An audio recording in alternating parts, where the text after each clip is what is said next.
자인 선임항에서는 이에 대한 입장을 묻는 MBC의 질문에 사실과 다른 내용이 많다면서도 보도에 응하기 어렵다고 말했습니다. MBC 뉴스 조희명입니다.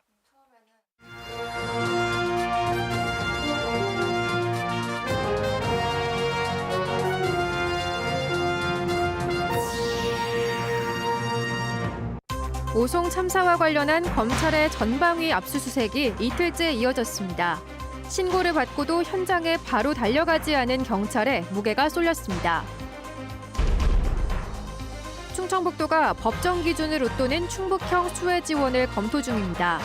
통 큰 피해 지원을 결정한 충청남도가 자극제가 됐습니다. 집중호우로 기업들도 잠기고 무너져 가동 중단 사태가 이어지고 있습니다. 도미노 타격이 우려됩니다. 시청자 여러분 안녕하십니까? 계속해서 충북 소식입니다. 청주 오송 지하차도 참사를 두고 검찰 수사본부의 전방위 압수수색이 이틀째 이어졌습니다. 임시재방 부실 의혹을 받는 행복청과 사전 위험 통보를 묵살한 충청북도도 강도 높은 수사를 받았는데 특히 현장 출동을 하지 않은 경찰에 이튿날 수색의 무게가 쏠렸습니다. 이지현 기자가 보도합니다. 전날 12시간에 걸쳐 압수수색을 벌인 검찰이 다시 해당 기관들의 수사관들을 보냈습니다. 충북도청과 청주시에선 자연재난 관련 부서에 대한 압수수색을 진행했습니다. 전날과 비슷하게 이곳 충북청을 비롯해 도청과 시청, 소방, 행복청 등 5개 주요 기관이 대상이 됐습니다. 특히 오송파출소와 흥덕경찰서, 충북경찰청까지 112 신고 접수와 지령 과정을 확인해야 하는 경찰에 압수수색이 집중됐습니다. 검찰은 위기 대응 매뉴얼 서면 자료와 상황실 직원 휴대전화도 압수한 것으로 전해졌습니다. 이번 참사와 관련해 검찰이 경찰에서 압수한 자료는 종이 상자 4-5개 분량으로 알려졌습니다. 책 한 권을 가지고 계셨거든요. 압수가 있어요. 검찰은 앞서 압수한 자료를 통해 지하차도 침수 30분 전 교통 통제를 해달라는 신고를 받고도 이행하지 않은 경찰의 대응 과정을 집중적으로 살펴보고 있습니다. 참사 당일 예고된 풍수에 인력과 장비를 충분히 대비했는지를 따지기 위해 경찰 내부 상황 전파 공문도 확보했습니다. 공문 관련해서는 사후 대처라고 생각해서 보고 계신 거예요? 다 정관으로 보고 있어요. 경찰 내부에서는 의혹에 대해 충분히 소명할 수 있는 사안이라는 반응이 나오고 있습니다. 전국경찰직장협의회는 사고 책임을 현장 경찰관에게 전가하고 있다며 오는 27일부터 정부 세종청사 국무조정실 앞에서 1인 시위를 열기로 했습니다. MBC 뉴스 이지연입니다. 오송 지하차도 참사의 희생자 14명의 유가족들이 협의체를 구성했습니다. 유가족들은 내일까지인 합동분향소를 다음 달 말까지 연장 운영하고 수사 과정을 정기적으로 공유해달라고 요구하고 있습니다. 또 철저하게 사고 원인을 찾아 재발 방지 대책을 세울 것을 촉구하고 있습니다. 희생자 유가족협의회는 내일 오전 충북도청에서 기자회견을 열고 이 같은 요구사항을 발표할 예정입니다. 수해민들을 지원하는 재난지원금, 실제 피해 회복에는 턱없이 부족합니다. 이런 가운데 충남지사가 도민 피해를 전액 지원하겠다고 선언해 화제가 됐는데 충청북도도 특별 지원을 추진 중인 것으로 확인됐습니다. 정재영 기자입니다. 이번 수해로 충북에 발생한 재산 피해액은 계속 늘어 970억 원을 넘었습니다. 주택과 농경지 등 사유시설 피해액만 100억 원, 9,384건입니다. 특히 주택 피해가 300건에 달하는데 완전 파손이 7건, 반파 42건, 침수도 251건에 달합니다. 이렇게 주택 피해를 입으면 정부와 지자체가 재난지원금을 주는데 금액은 완전 파손된 경우에도 최대 3,600만 원뿐입니다. 1.5% 변동금리로 더 빌려주긴 하지만 갚아야 할 돈입니다. 단순 침수주택에는 일괄 300만 원이 전부고 가전제품은 제외인데다 상가는 지원 대상도 아닙니다. 특별 재난지역인 청주, 괴산도 같습니다. 충청남도의 전액 지원 선언이 이목을 끈 건 이 때문입니다. 충남은 주택은 완전 복구 비용에 가전제품과 가재도구까지 포함하고 영농시설도 실제 피해액의 최대 90%까지 지원한다고 밝혔습니다. 당장 이번 주 안에 농협에서 돈을 빌려 실제 피해액의 절반을 주기로 했습니다. 재보험을 들은 그런 그 농작물 같은 경우도 평균 20-30% 정도밖에 피해 보상이 이루어지지 않고 있고 전파 같은 경우도 3,600만 원 정도밖에 지급이 안 되거든요. 앞서 경북에서는 이재민들을 호텔이나 모텔로 모시라는 도지사 특별 지시도 나왔습니다. 충청북도도 두 지역처럼 충북만의 특별 지원을 추진하고 있다고 밝혔습니다. 아직 논의 단계지만 농작물 피해나 가전제품 복구비, 상가 등 상대적으로 부족하거나 제외된 분야에 대한 지원이 검토되고 있습니다.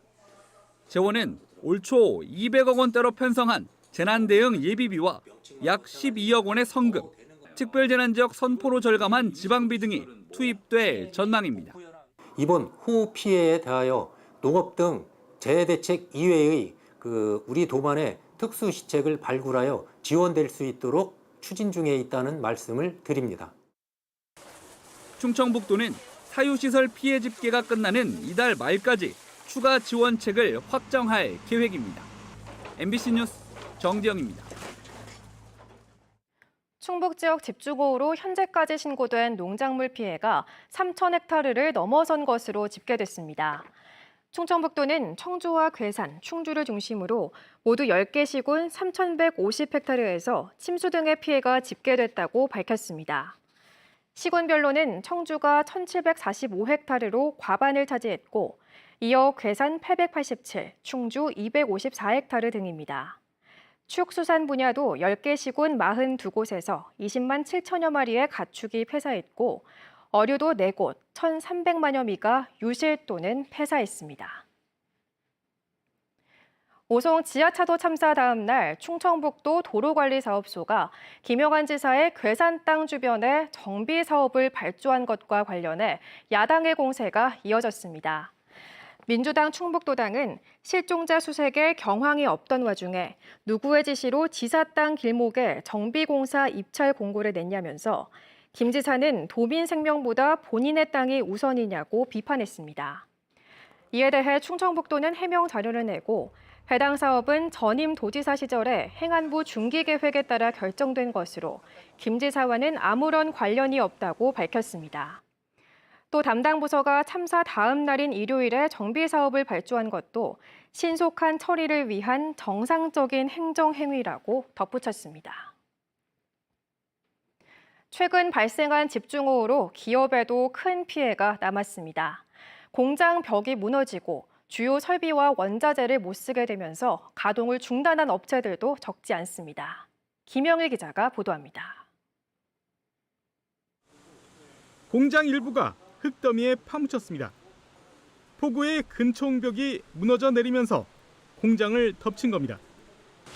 토사가 건물 안으로 밀고 들어와 작업장은 사라졌고 고가의 장비와 설비는 흙탕물에 잠겨 못 쓰게 됐습니다. 물 들어가서 저것도 사용할 수 없는 거고 다 폐기해야 되고 또 안에 흙 속에 또 뭐 용접기 같은 게 이렇게 묻혀 있어갖고 작업을 해야 되는데 지금 그런 조건이 안 되고. 화장품 업체와 건강기능식품 회사에 용기를 납품하는 이 업체는 산사태로 직격탄을 맞았습니다.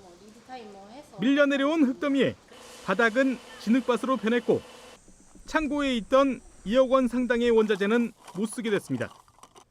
다시 지어야 하는 창고 비용도 문제지만 당장 원자재 부족으로 공장 가동률이 30%로 떨어지면서 거래처와의 납품기일도 맞추지 못하게 됐습니다. 납기를 지키지 못해서 그 고객사한테 피해를 입히는 게 지금 제일 걱정입니다.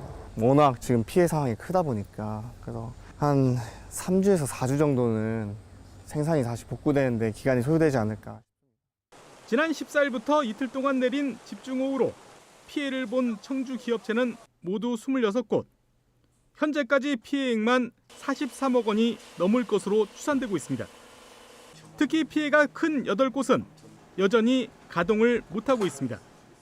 소상공인들, 중소기업인들 평소에도 이렇게 많은 자금 여력이 많지 않기 때문에 이번에 피해로 인해 가지고 상당히 어려운 상황에 처해 있어 가지고 저희들이 피해 기업에 자재를 공급하던 납품업체와 제품을 받아갈 원청업체도 손해가 불가피해 지역 경제에도 연쇄적인 타격이 우려되고 있습니다. MBC 뉴스 김영일입니다. 지난해 11월 이후 7개월 연속 수출이 줄면서 올해 상반기 충북 수출액이 지난해보다 12.5% 감소한 144억 달러를 기록했습니다. 지난해 하반기부터 반도체 시장 가격이 하락하면서 반도체 수출은 15.3% 줄었고 바이오는 79%나 줄었습니다. 반면 전기차 시장의 성장으로 2차 전지 수출은 36% 늘고 양극재는 82% 늘었지만 반도체 수출 감소분을 상쇄하지는 못했습니다. 충청북도는 반도체 시장 가격 하락폭이 크고 재고가 많아 하반기 수출 전망도 밝지 않을 것으로 내다보고 있습니다. 주택 거래가 늘면서 충북의 가계대출이 17개월 만에 증가로 돌아섰습니다.